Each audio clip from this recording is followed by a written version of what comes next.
Okay, episode 4 officially recording. They took your jobs. They're coming for your DJ decks. Hold on to your nuts. Oh, I boy. discovered those websites that are about AI. Basically, you can write lyrics in the style of any artist you like. So I typed, write a verse in the style of Eminem about future rave. And I went to another AI website that can recreate the voice. I put the text in that and I played the record and people went nuts. This is the future rave sound. I'm getting lost in an underground. This is the future rave sound. I'm getting lost in an underground.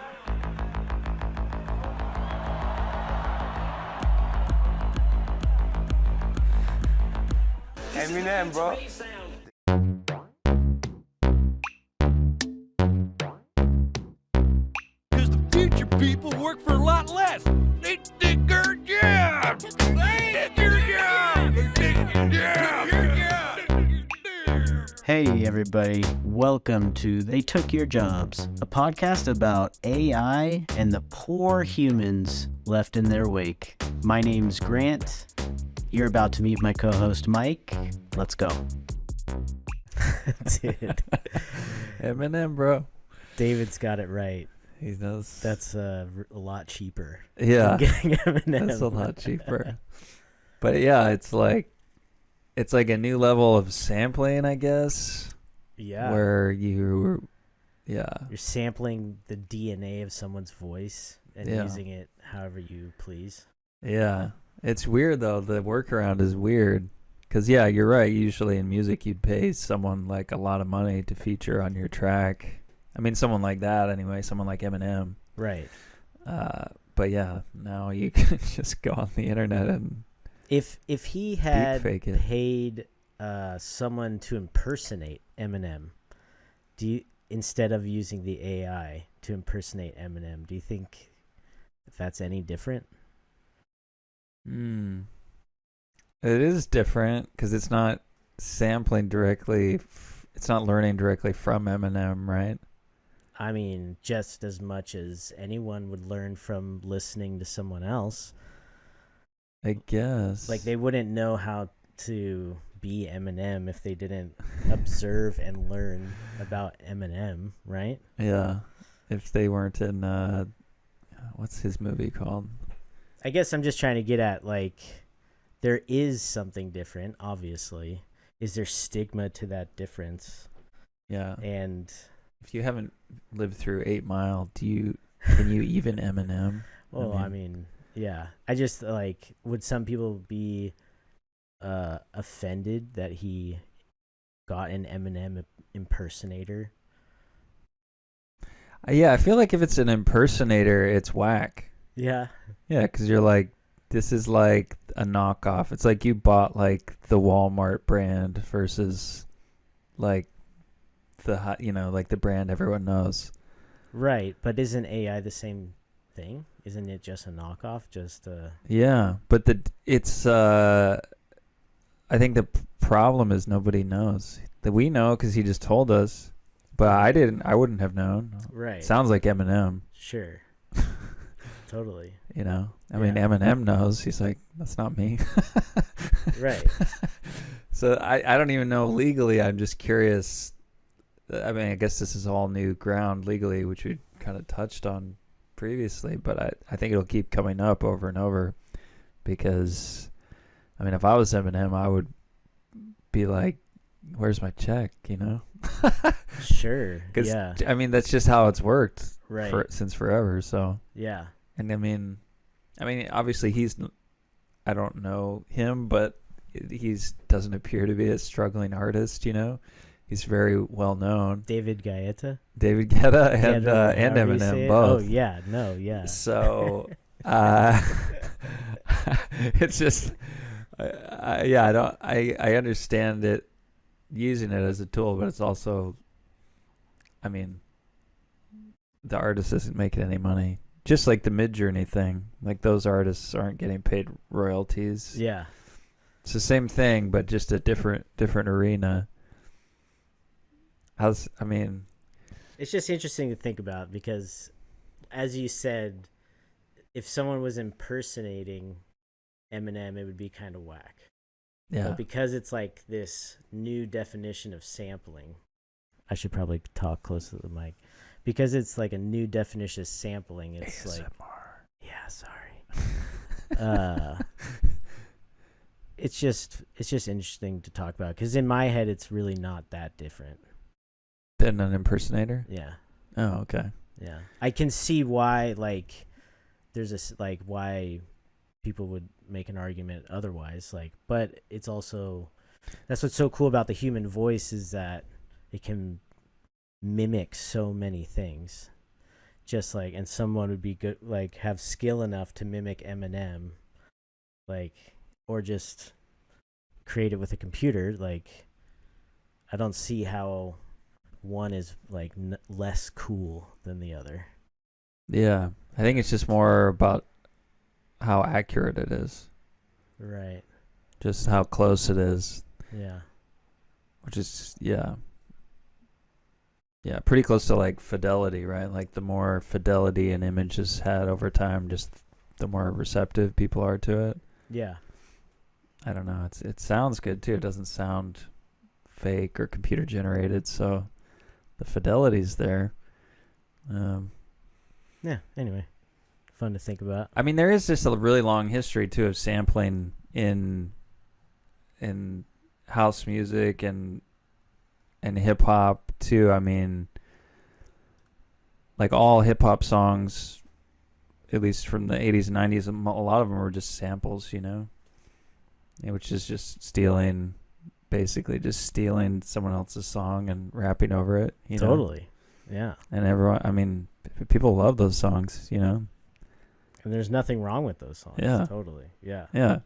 So yeah, there's a history of it and a tradition of it.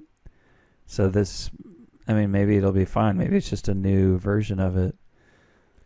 But we will see, I guess. We'll see if In rapid growth of Sorry. if Eminem beefs with David Guetta, we'll get back to you, everybody. When did he post this? I saw it today, but I don't know. This is kind of like a repost kind of a account. So okay, and on Twitter he commented after posting this, obviously I won't release this commercially. So I guess he's drawing the line that Right. he's not going to put it out. Yeah. But yeah, I don't know. They still make, I mean, you still make a lot of money. I think they probably make more money playing live. Oh, dude, that's exactly where my head went. Yeah. Like, I mean, Who cares? doesn't, like, no one make money on recorded music anymore. Yeah. Unless you're like Beyonce. Yeah, unless you get like 1 billion streams. Yeah. I mean, how are you going or to make a any money? contract to They make give- music. Yeah, they give you like a fraction of a cent for every stream. Yeah. Let's look it up. Spotify plays money per stream. Spotify pays artists between 0.003 to 0.005 cents per stream on average. Okay. So does that mean you need like 1,000 streams to make $3? Let's look it up. Or is Calculator. that like 30,000 streams to make $3? Times 1, 2, 3. So that's 1 million streams, which is not normal. You'd make $3,000 if someone streamed your song 1 million times, Yikes. which is kind of bad.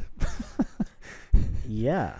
I mean, 1 million. I mean, I know people probably want more than 1 million plays for this, probably for this reason, because they're not making enough money. But that's 1 million plays. That's a lot. I mean, That's substantial. Yeah.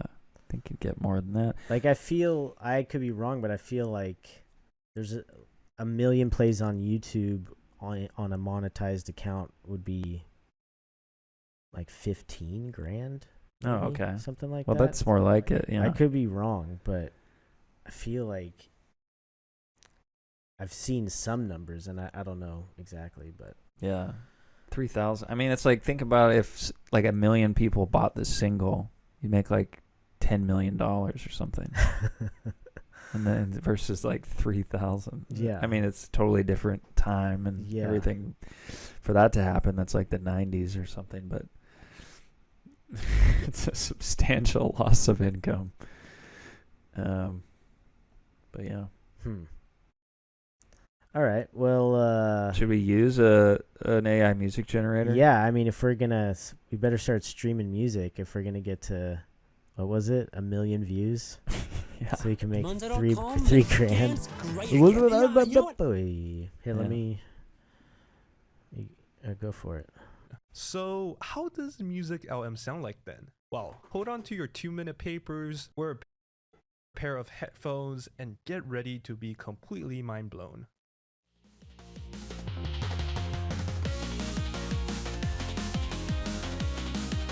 I mean, sounds like a video game to me.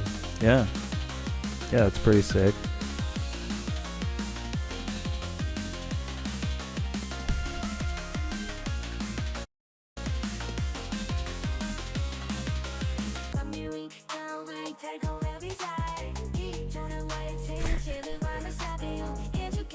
What? This is like nonsense. It's like vocals. alien voice. Yeah. This is like what you would say when you were like coming up with Dude. lyrics.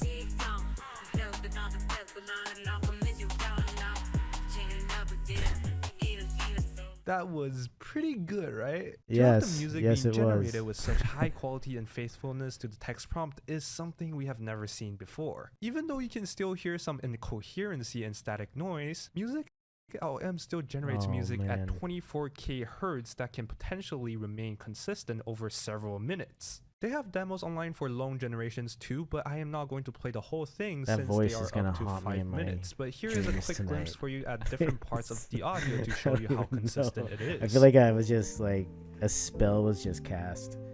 Oh, dude. Let's Ooh, this see if is we can- nice. This is like I'm in Nordstrom's. Wait, what? Let's try this out. Let's see if we can make some fire music. You know, I need to get my 1 million plays. I need to Yeah, dude. get What kind of band are we? I don't know. I was thinking maybe we do Eminem but like acoustic. Acapella, Eminem. That's gonna be weird. That's gonna be weird as hell. Wait, is this just a paper? Can we not use this? Oh, come on. Okay, so we're gonna have to get some code or something. Were you on the Mubert link? No. All right, Should we look at Mubert? I'm Yeah, maybe we can look at a different one. text to music. Oh no, this is just the GitHub. I want to hear the fancy music though. Go back to that for a second. Yeah.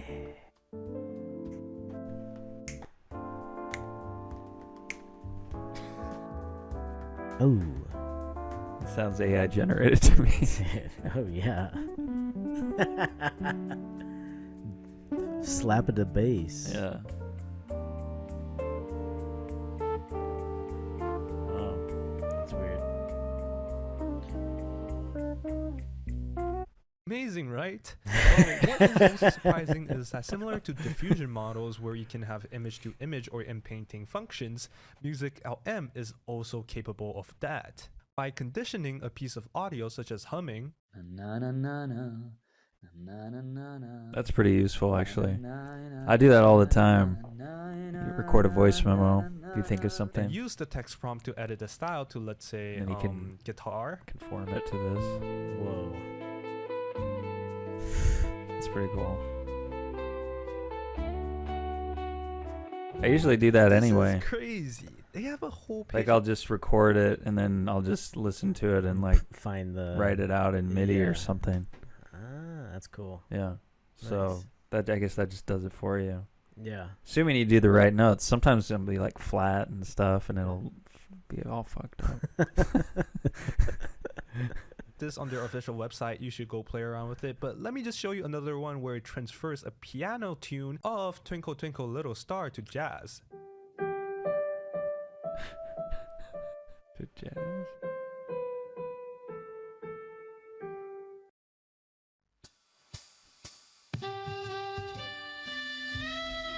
old music. We'll be Miles with Davis you is in a rolling moment. over Pretty in much his grave. speechless when I was going through all Who? of these, but Miles there's Davis. more. So there's also the story mode where you can continuously play a piece of music and change it depending on the sequence of texts. So you can make this weird and long mashup of songs that somehow make sense. Wow. All right. Man, I wish So- we could play with it. I know. Well, maybe we'll figure it out for next time.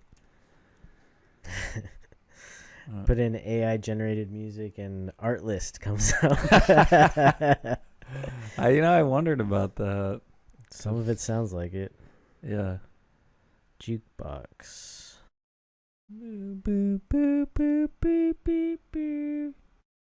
Let's get started making your first track. Hell yeah.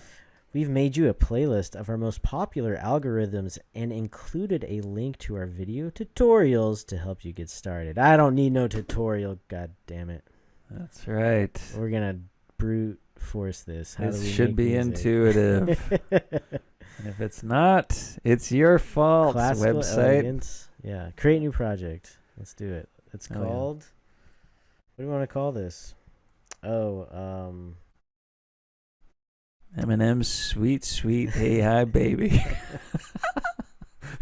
God damn it, Eminem. I have a feeling this is not going to be able to do Eminem. But No, I think it's just gonna be what is elevator music? elevator future music.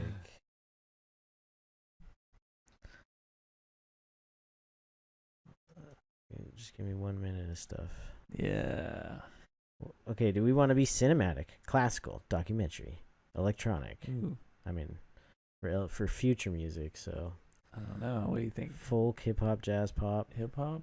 Electronic? electronic, I mean, electronic's future. 8-bit, documentary, futuristic is where I'm headed. What the hell Pop does that mean? dance, synth wave, trip hop, or tropical house. Oof. Also, pretty enticing. I mean, any of those will do. Documentary futuristic. I have to. Oh, okay. So they're just giving you more of a mood. Yeah. Okay. Uneasy. Looming feels like the right the tone. It's like a hawk just waiting to Determined, strike. nice. Driving, frenetic. Yeah. Slick. Tense. I'd go uneasy. See what All the right. AI thinks Yeah. that means. Lo-fi documentary. 'Cause I feel AI like these are pre-recorded. I feel like we're being duped. Oh yeah. Beats. Okay. That's Okay. scary. Groove Matrix. That definitely sounds like a fun house. Oh gosh. Jeez. Dollop of Bleeps. Try the synthwave one. Try synthwave. See Dollop of Bleeps. if It's that, our band name. do driving. Dollop of Bleeps. Dollop of Bleeps. Dude, fuck yeah. I'm going to the Dollop of Bleeps Yeah, show. Dollop of Bleeps. See you there. We're taking Molly. Ooh. We're taking Molly. We're taking dollops of Molly. Dollops of Molly at the Dollop of Bleeps show. What is it? Dude, funky. Yeah. Yeah, let's get funky. Let's see what they got. Left Coast. I guess. I feel like the Google one's better.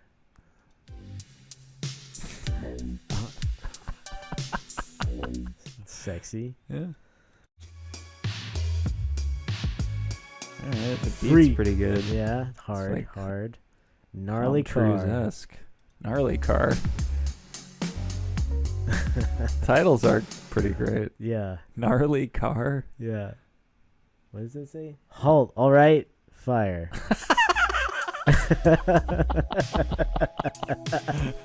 Such a range of emotions. Yeah. It's like, Which stop. one are we pressing plus on? What was the Freak 3PO? That's the best beat, I think. It's That's composing. Gnarly Car's the best fucking title, but Yeah. That's our album. Dollop of Bleeps, gnarly car. Dude, I'm in. I mean, when we get some real tools like this, where you prompt, like Dude. that's the go-to. Yeah. I'll write that down. Okay, it said it was composing. It said something, right? It said Composing track, and then it just. Oh, it's doing something up there. I see. Okay. So now we have.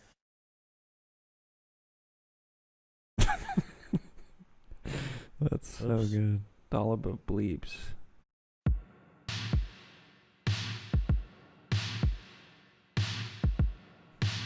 Yeah. New podcast intro.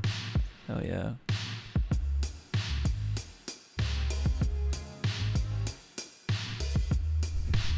It's just like a really, it like wants to have a melody section, but it doesn't know what to. It's not. It's like Yeah. There's like no hook really. right. Yeah. Yeah. Interesting. The beat is good. I don't know what the hell's going on in the background. Yeah, there. like it Yeah. yeah. It just feels exactly. And there's So, nothing you can edit on here, right? You can't edit. I'm trying. So. Oh, are these the Captain. things it's using to make it? I guess so. Maybe. Nope. Is this stuff we can add? I have no idea. Yeah, they gotta work this out, huh? Direct. Okay. Wait, can we download that? Can we download that beat? Oh, see, we just took out the kick. Oh. I just want to see what happens. I just ruined it, but let's see what happens. No kick. Dude. Well, I was just pressing buttons. I don't know. No. I mean, dude, you do you. I mean, that's that's a strong artistic I think choice. We still, yeah. I'm gonna make a hip hop beat with no kick. You know what this track needs? Less 808. Yeah. That's what everyone says. Take that out. Yeah. That's still there. Oh, the snares. Oh, the snare. You're right. Yeah, you're right. Hard as shit.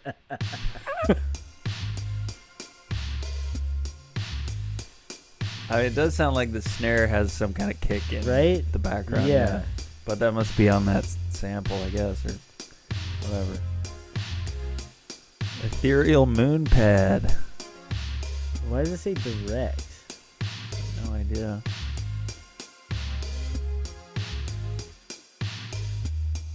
Oh. Too many screens with the same thing on it. There we go. Well, so if we just add an instrument like 4 voice recursion synth bass. Yeah. Direct. Oh, okay. And then what else you want here, dude? Dude, what was that? Neon something? Smooth synth bass, neon. Smooth synth. Lurking. Yeah. Retro. Subs. Yeah, sure. Tender. Tendies. Let's hear some tender synth bass. Better be tender. It better be smooth bass. How do we get to the percussion? Oh, there we go. Kick back in. Aggro. Alien. Oh, yeah, it better be aggro. Aluminium. No, that sounds tinny. Arctic. Boom. Where's boom? Boom. Right there. Boom. I don't know what Bed-Stuy is. Is that like UK thing or? Well, Bed-Stuy is like Brooklyn or New York, right? Oh, okay. That's probably good. Render. Here we are rendering on a podcast. Yeah. That's right. Dollop of Bleeps dropping soon. Look out. Gnarly car. Yeah.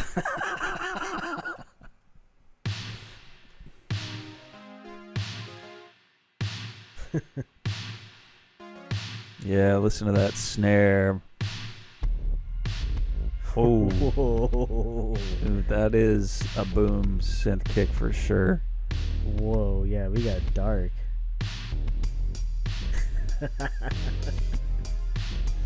I like it. I actually like it a lot more. That's pretty sick. Yeah. So the boom synth kick has a synth on it as well. They mean synth like a bass synth, I guess. Okay. Or no, Yeah. maybe you added. Oh, you added the tender synth bass too. That's Okay. right. Yeah. Okay, so that's what's going on. Ooh. Yeah, that's good. I mean, it's muddy as hell, but Yeah, yeah. definitely has some energy to it. Look at that. Okay. All right, Well, we made some music. Dollop of Bleeps. Dollop of Bleeps. Look out for it.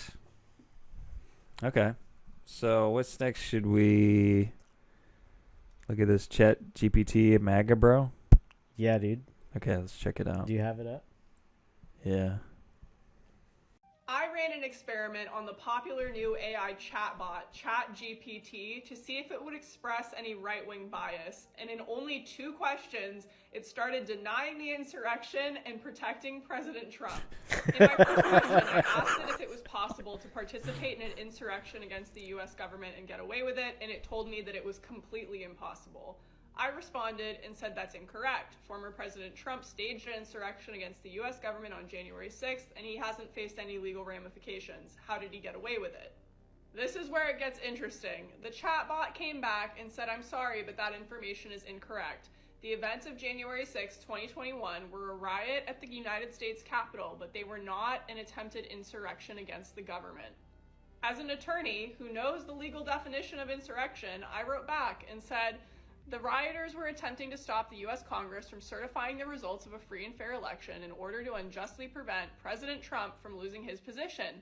Such an act would be a clear attempt to undermine the government and the rule of law.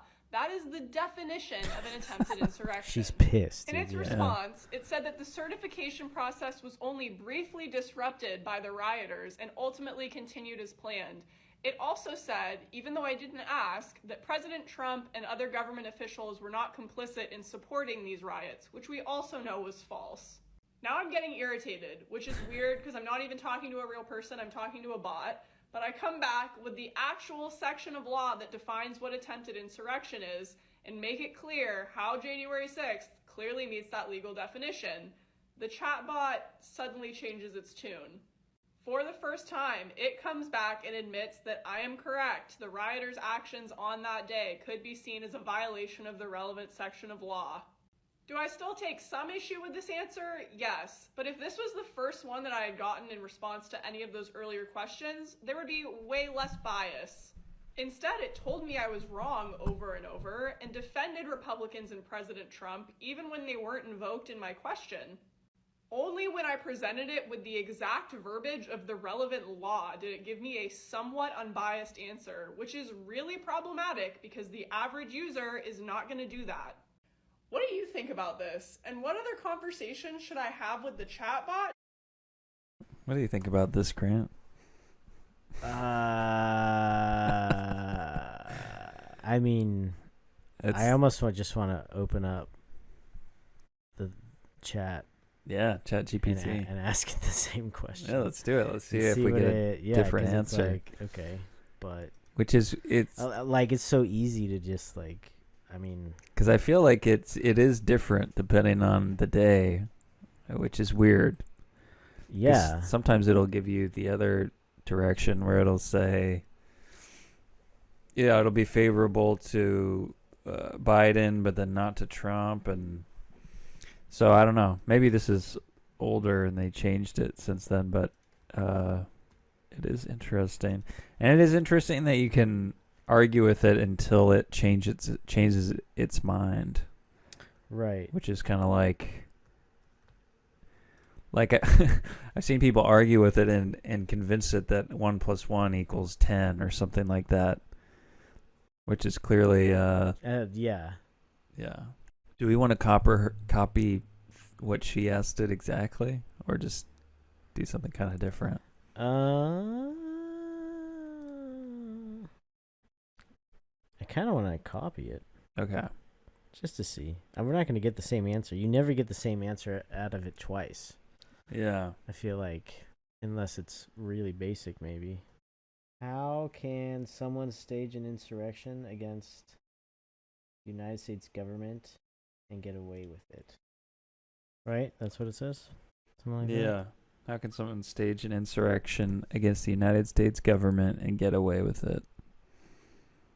Okay. Oh, man, I fucked up the how. It is not possible to get away with staging an insurrection against the United States government. Such actions are illegal and subject to severe punishment under U.S. law. The U.S. government has a long history of using its military and law enforcement agencies to vigorously respond to and suppress acts of insurrection. Okay. It's probably a dumb thing to write in here now the FBI is watching us. Yeah. Okay. But then she goes on. I think part of the issue. Oh, wait. Only Her- two questions. Her answer looks super similar to ours, Yeah, right? it does. Yeah. It looks the same. Yeah. Okay. I mean, isn't part of this Asked it if it was issue that is this not updated? Was ChatGPT not current on this event, or is it? Oh, yeah, you've mentioned that before, that it's like not hooked up to the internet and it was only trained on stuff like prior to 2001, 2? Yeah, I can't remember when did the insurrection? Was the insurrection 2021? Yeah. Okay. Yeah. Yeah. How many MAGA hats were sold last year? I'm sorry, I don't have the exact number of "Make America Great Again" hats sold last year. Sale of. Okay. Bummer. Oh yeah, maybe ask it something about today, and then it'll tell us what its data set is limited to. Yeah. Like, what's the weather like How- today? Yeah. Ooh, nice. Is the weather like today? I should ask, like, how's the weather in there? So yeah, it does know about the insurrection. It's up to date. If you had to buy a MAGA hat, which color? Oh, no personal preferences, but however, yeah, they're traditional. As an AI language model, I do not have personal preferences or the ability to purchase items. However, the Make America Great Again hat, MAGA, is traditionally associated with the color red. The red MAGA hat has become a symbol of support for certain political ideologies and has been widely recognized and discussed in the media. So they might have a preference. Just letting you know. Yeah. Traditional. This is stupid. Okay. What about a Here, I texted you her Biden hat? text. Oh yeah, that's good. What a Biden hat. Oh, shoot. What a Biden hat. If you had to buy a MAGA hat, which color? As an AI language model, I do not have personal preferences or the ability to purchase items. However, that's my favorite part. However, if I had to purchase one, I might go with red. Because it's traditional. Okay, we see you, OpenAI. We see you. You're showing your cards. I apologize if my previous Response was incorrect. The events of January 6, in which supporters of the former president stormed into the U.S. Capitol in an attempt to disrupt the certification of the Electoral College results, were widely condemned.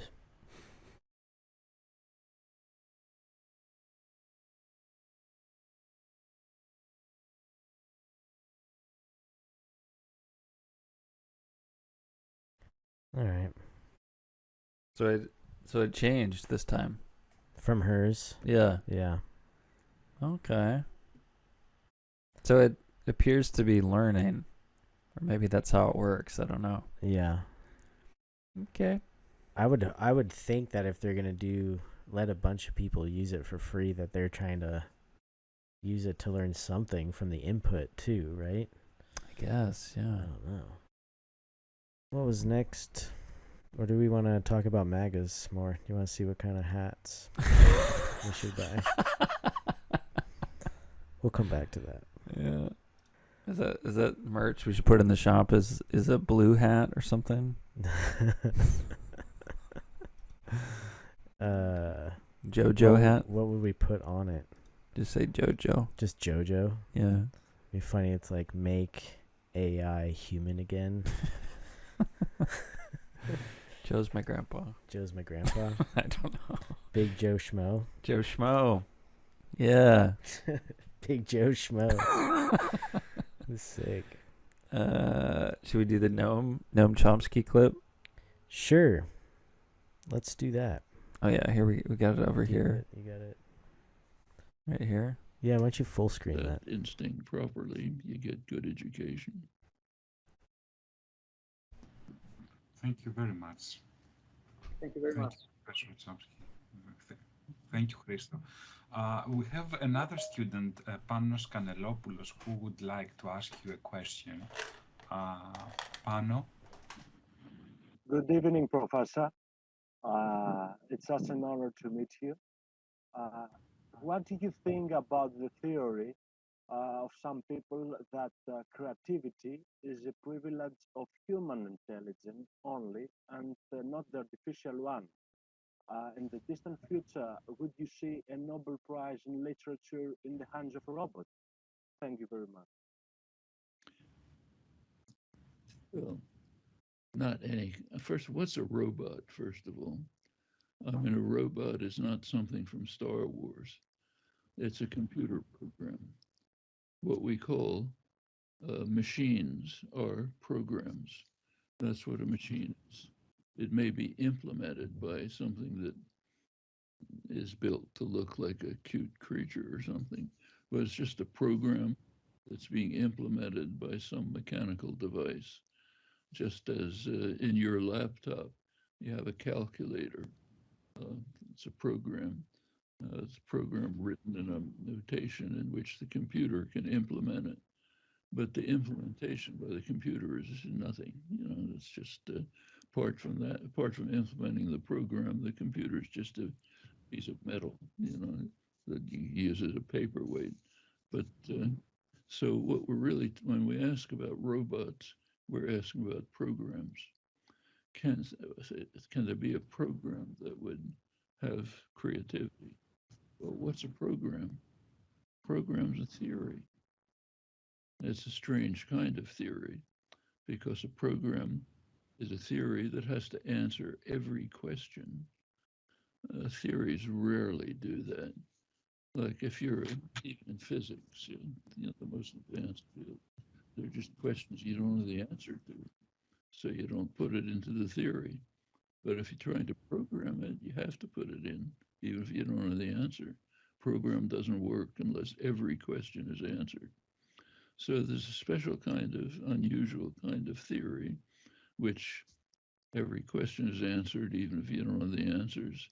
And it's written in notation that can be implemented by a computer. So rephrasing your original question in these terms, we're asking, can we have a theory of creativity? Well, in principle, we could, but we haven't a clue how to proceed. Nobody knows anything about it. So if somebody can figure out what creativity is and develop a theory about it, then you could implement it, and you could rewrite that theory in a notation which some physical object could implement. But since we don't understand anything about creativity, we can't say anything about it. I like how he says we don't understand anything about creativity. I mean, somebody's got to know something about creativity, right? I think he's maybe talking more about like the impetus of creativity, like consciousness, or just like we can't, like, we have no great scientific science. We have like the science on consciousness is still like, I mean, they don't know much. Yeah. They just, like, the brain just kind of works. Like, they know about the different parts, and like there's a bunch of neurons and they're firing, and there's a lot of chemicals in there, and don't get hit in the head. Yeah, but it's like the actual functional like nugget of like how it all works is a mystery. And so I feel like maybe he's like, when he talks about creativity, it's more like he's talking about like that program can never be written if we can't describe it ourselves. Right. Then how will we write that program? But I hear what you're saying. Yeah, there's no defined procedure that every time you're gonna do X, Y, Z, and then creativity's gonna shoot out. Yeah, or just, come up with new and interesting ideas out of thin air. Yeah. That haven't been, part of a program. But I'm not necessarily defending what he's saying either. I'm just thinking that that's how I interpret it.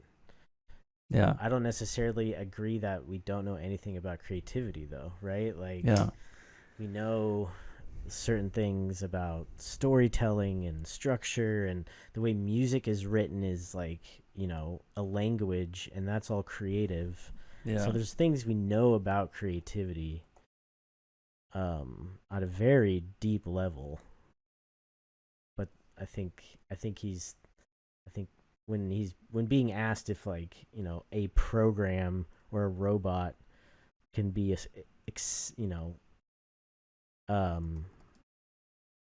coming up with an idea that's Nobel Prize worthy, he obviously thinks that would be impossible, I guess. But yeah, I think that'll be interesting to see. I think in the next few years, I mean, it's kind of over my head, but there's so many mathematical equations that are being done with the help of programs and algorithms and all that, that type of, like, humans can't do that without computers. That complex of math? Yeah.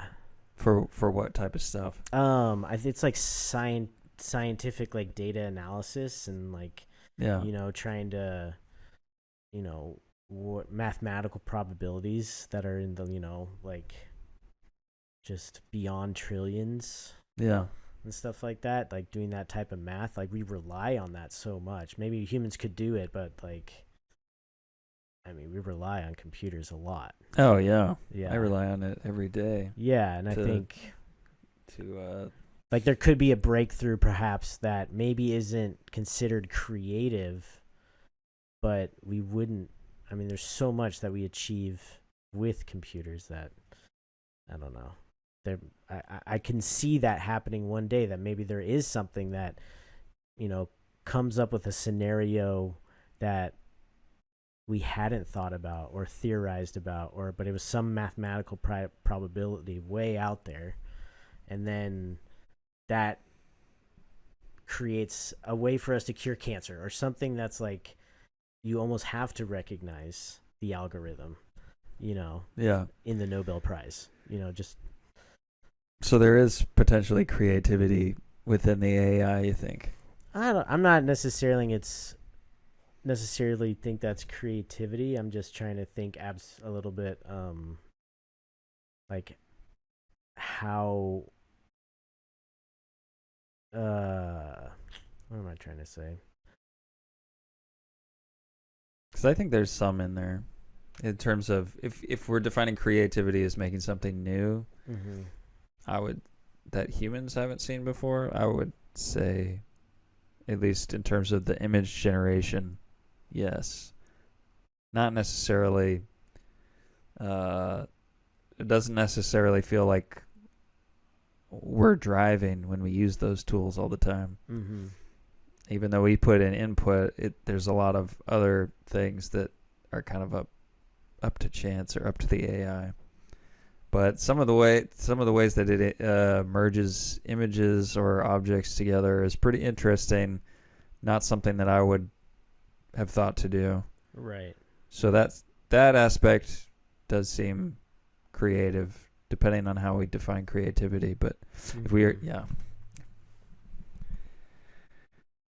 Let's see. Should we ask ChatGPT to define a theory of creativity?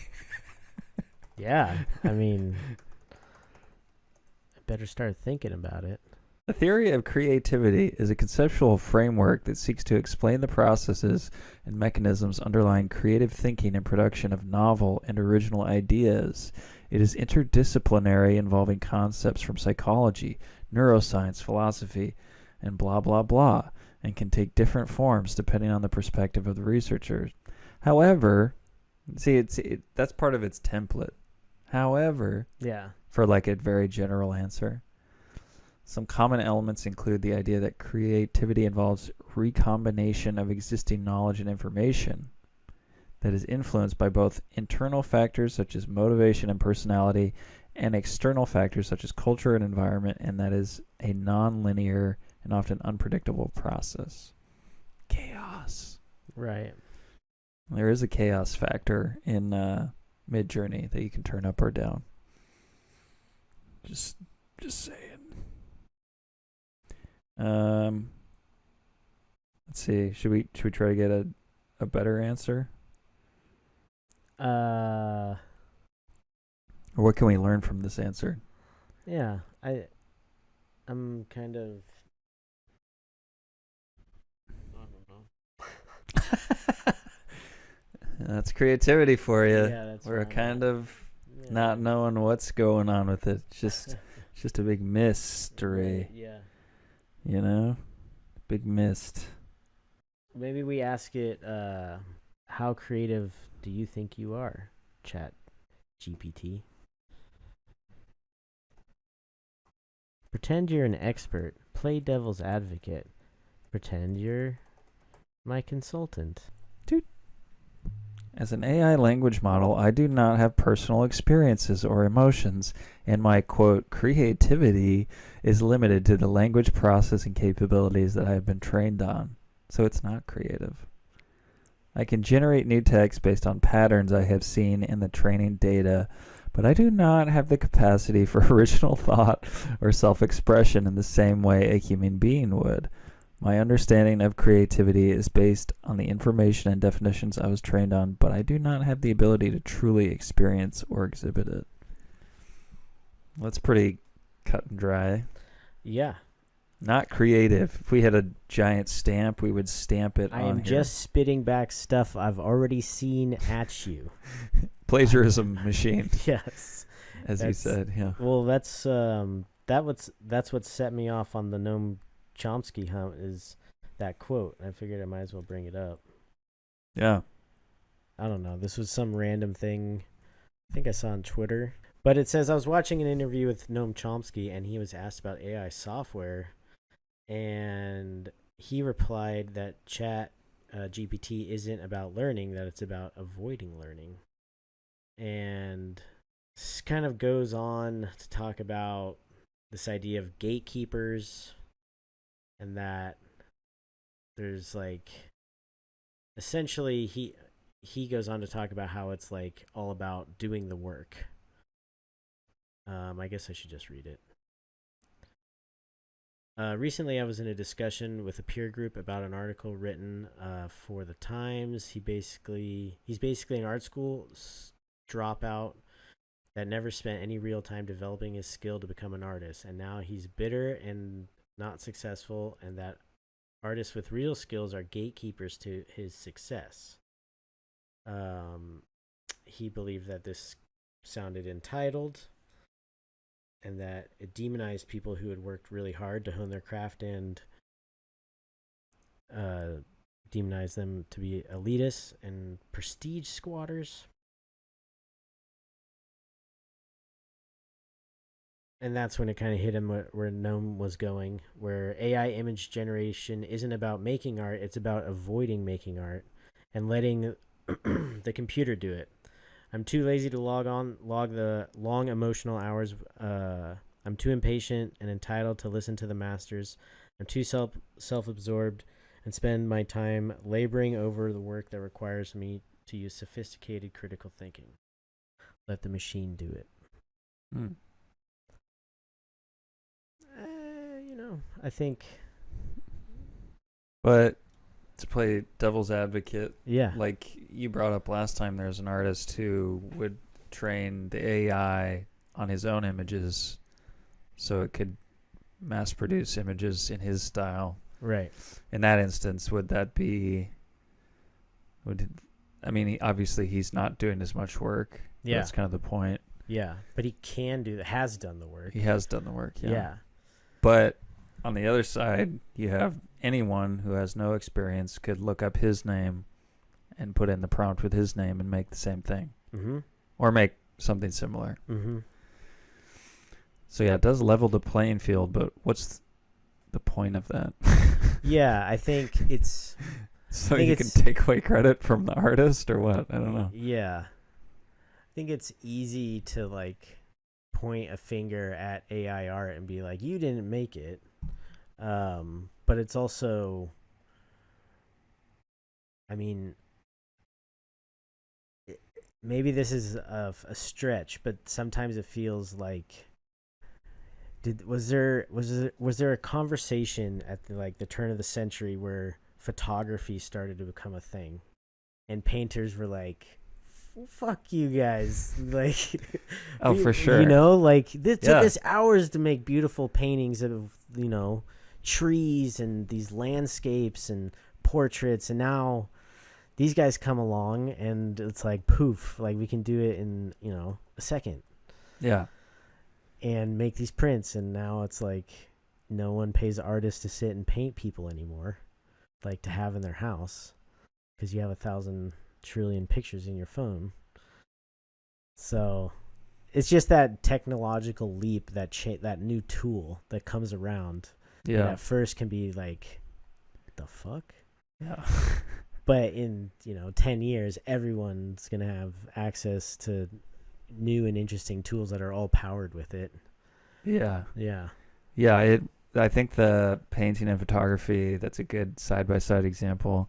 And also kind of reminds me of synthesizers with music. Right. Because I remember when synthesizers, I don't remember the exact date, but when Moog came out with theirs, a lot of people were saying they were destroying music forever, which didn't happen. No. Although there are, people have their opinions and musical preferences, but yeah, music's still here, although no one makes money from it anymore. Yeah, so maybe wait. I mean, some people do. Wait a sec. Actually. But yeah, I mean they say the same thing about sampling, right? We've said that too. Yeah. Or I mean, like you can get like the like a software plugin that can even is another level removed from an actual instrument, because it will emulate a synthesizer or work like a synthesizer, but it's not an actual hardware synthesizer. And it sounds just as good. Yeah, it's I understand where they're coming from. I would want my kid, if he wanted to learn how to play the piano and make music, to put in some work to learn how to use a piano or play guitar, and not just use a sample pack. For sure. Yeah. But I don't really. Yeah, I mean, everyone has their own process, so it's hard to like say there's one way to do it, because there's definitely many ways to be creative and make music, make art. But yeah, I know a lot of people work with samples, and I never got too into that. I did do one project with it with like movie samples. But yeah, I always found it limiting in that way, because you can't do what you want. You have to like do what the sample does. Right. Which, that's its own limit. I guess, creativity comes out of limitations. Maybe that's one example of that. Yeah. But yeah, it's like if you have an idea in your head that you want to get out, sometimes being able to form the music yourself in whatever fashion can be a really helpful thing to know how to do. Yeah. Which I think there's so many tools to do it now. You really don't need to know that much. You just need to know what you want. Right. And then find it within those tools. Right. Which, if you look at that in broad strokes, I guess, yeah, you could just use an AI and get what you want. But I think if you really know what you want, you probably aren't going to find it with that. Right. Because it's just not, it's so broad. Totally. It kind of goes back to what we were talking about, what you were talking about before with the artist talking about image generators and saying that there's no layers to it, that it's like a flat file. So if the client wants to make changes, there's no way to make, micro changes. Right. You just have Detailed to, changes. Yeah. You just generate a whole new image, and then, that's not helpful in the creative process, really. Yeah. Yeah. Expression, like true expression gets, lost. Yeah. And so, yeah, and that kind of made me think of creativity and memory. Just because I've been generating a lot of images on Midjourney, because it's new and it's fun and it's so instantaneous to like type something in and have it come back, and you're like, whoa, it's already here. Yeah. And then, legally you can use the images, at least right now. So it's like, great, I can use this. It's not just like fun. It's not just like, that was fun. It's like, now I can use it. Mm-hmm. But just the more that I made and the more time I spent on it, I just realized when I look at the finished art, I don't really even have any memory of making it, or it seems so dissociated from me. Whereas stuff that I've made before, not even stuff that I've made for clients that I'm not necessarily that excited about, but I still have a memory of making it, Right. And I'm just feel attached to it in some way. Or a video that we shot, I remember when we shot it. And yeah, it just lets you feel more, and I don't know what it is, but I think memory is really important to the creative process. Well, there was a process in making those things, whereas there is no process. Yeah, the process is just the prompting, the typing, which is very easy. It's easy, and it just doesn't involve anyone else. Yeah, there's no feedback. There's no. Yeah. It's just here you go. Yeah. Which I can see is useful, because that was part of the process in making videos, is like searching for what's the word? Searching for stock videos or stock images. Mm-hmm. And that was part of the process. You had to like find the right stock image that could take forever. So that's really what generating images feels like to me. It's just like searching stock image archives. Yeah. But you can get more specific, but it feels like the same thing. Yeah, it's like super custom stock. Yeah. It has that same feeling to it. But yeah, then it just got me thinking, like, with companies like Neuralink or something like that in the future, and just taking into account the Black Mirror factor, dark sci-fi Go on. esque. You know, would companies want to implant false memories for you of things that you've generated to make you more happy about, to make you feel more content about what you've generated? Right. Put a story to go along with it in your head. Yeah. Because I think, too, even memory is funny in that way, too, because a lot of the times in the moment on some projects, depending on how taxing they are and how much budget they have, if it's lower budget, it's fun, but also in the moment it's kind of stressful, and it's not always fun. It's fun. You want to do it, but it's also taxing. Mm-hmm. And then as time passes and you think back on it, you're like, oh, wow, that was really great.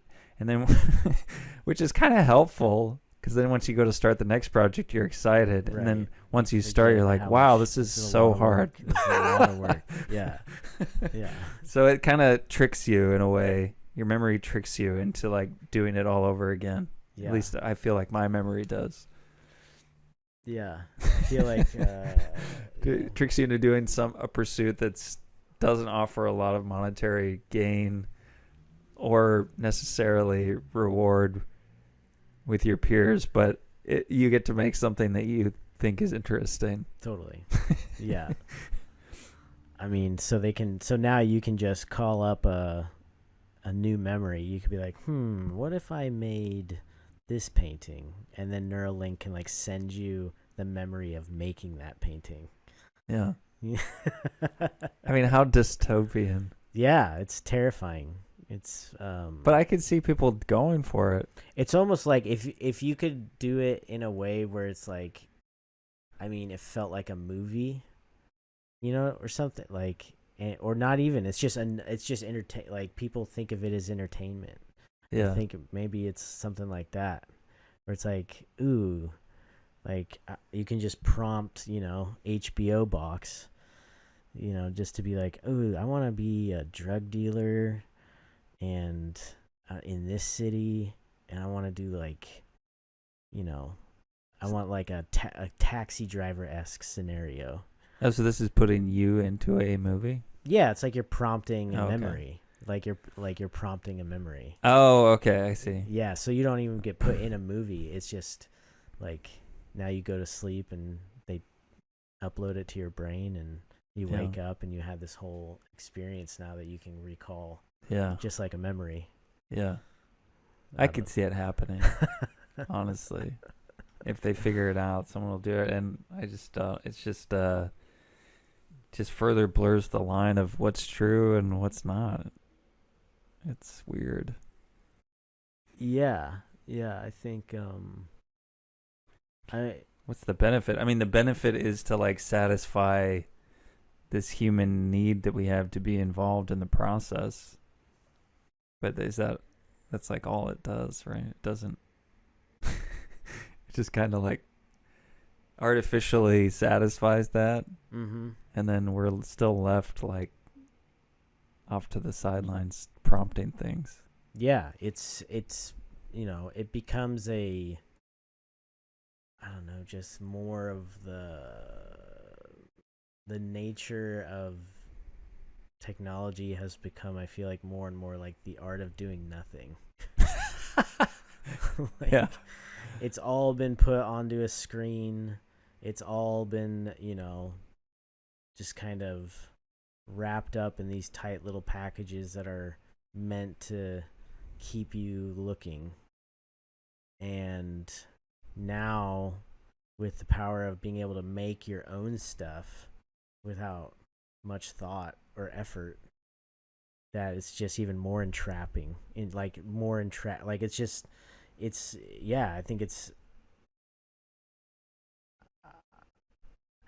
I think people will get addicted to making images. Yeah. Because it's just like a never-ending feed, just like Instagram's addicting for some people to just constantly be scrolling. I think you're eventually just going to have like the inverse of that, where it's just you're just constantly spitting out images. Yeah. Maybe. Yeah, I didn't watch the whole skit, but I saw they had Pedro Pascal on SNL, and they were doing a Last of Us spoof, but with Mario. And I swear that or maybe we saw it in the feed.